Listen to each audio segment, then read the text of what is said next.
And still in Lagos, the Judicial Panel on Police Brutality has submitted its report to the state government. The report was submitted to Governor BabajideSanwo-Olu at the Government House, Ikeja, Lagos. The panel submitted 2 sets of reports, which includes a consolidated report on police brutality cases and the Lekki incident investigation. Ikeja Salam Adeni reports. I hereby present 2 volumes. The panel, chaired by retired Justice Doris Okuwobi, will be the first to submit its report in the country. Retired Justice Okuwobi expressed deep appreciation to the Lagos State government and all the stakeholders who appeared before the panel, the team for uncommon resolve and good teamwork. Of the 252 petitions the panel looked into, we were able to dispose of 152. At full hearing, we had some which came with judgments for enforcement, which we have made appropriate recommendations in respect thereof.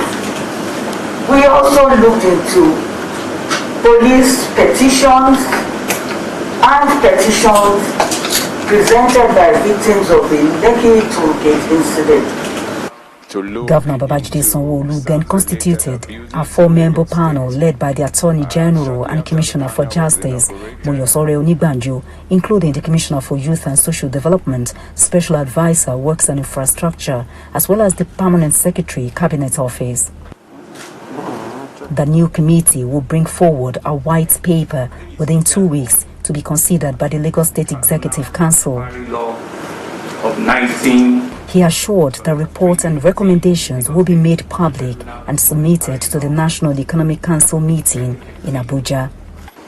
We will ensure that the recommendations that are coming out and that will be turned into white paper will be something that will be of public information, will be made available to the public, and will ensure that within the next 2 weeks, like I said, we will have a white paper so that we do it appropriately, so that history will judge us well and we'll have a document that will stand the test of time.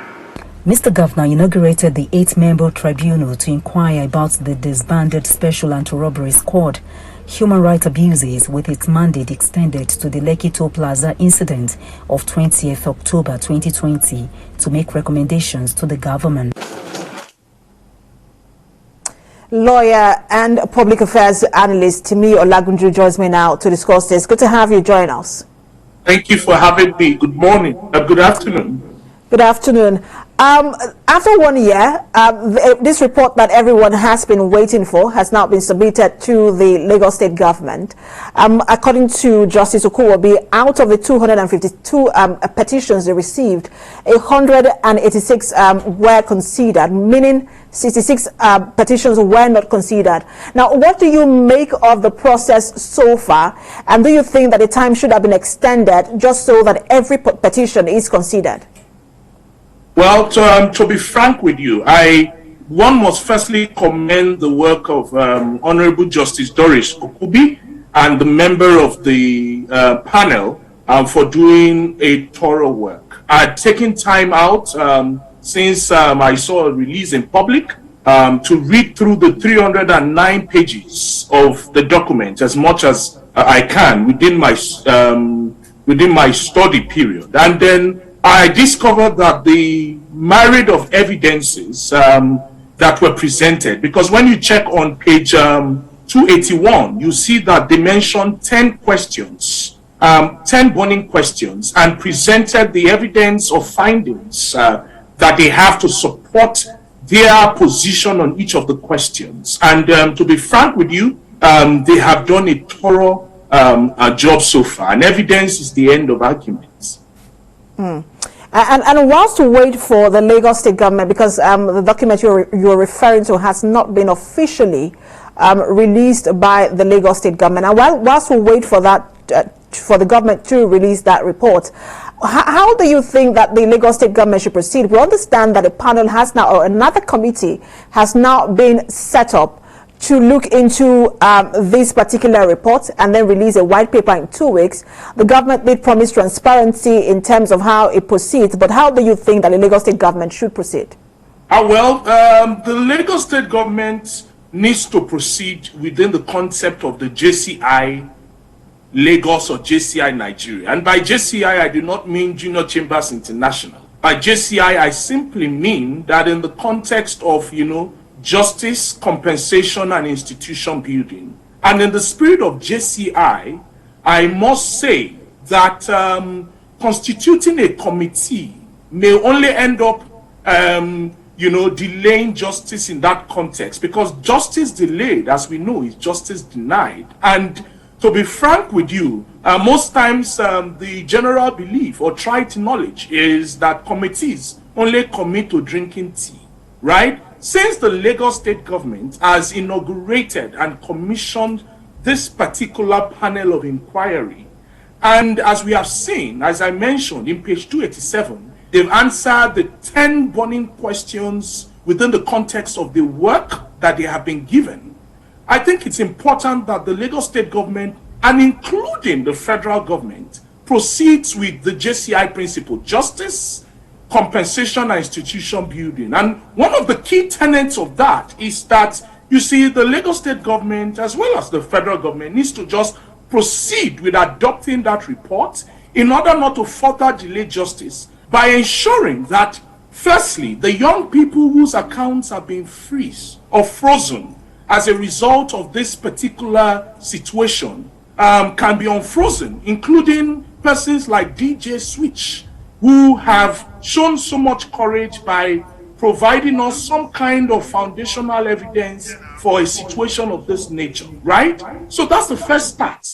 The second start will also include that we ensure that the federal government, the state government embark on a youth listening meeting across the states, across the federal government, the Republic of Nigeria, because the issue of trust is going to be the issue in debate now, right? And so in order to build trust, the Lagos State government needs to proceed quickly and swiftly with the leadership of Governor BabajideSanwo-Olu towards ensuring that there is listening meeting across Lagos State.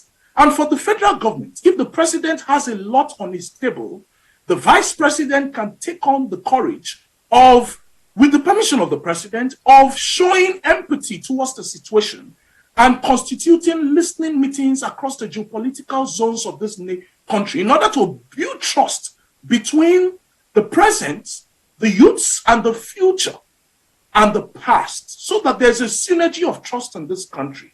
Another key thing is basically that, look, it's important that justice is not just done, but evidently seen to be done.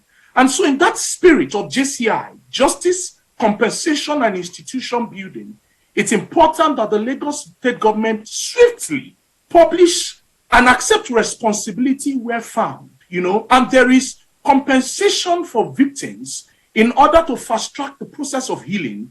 It is not a committee that commits to drinking tea that we need now. We need a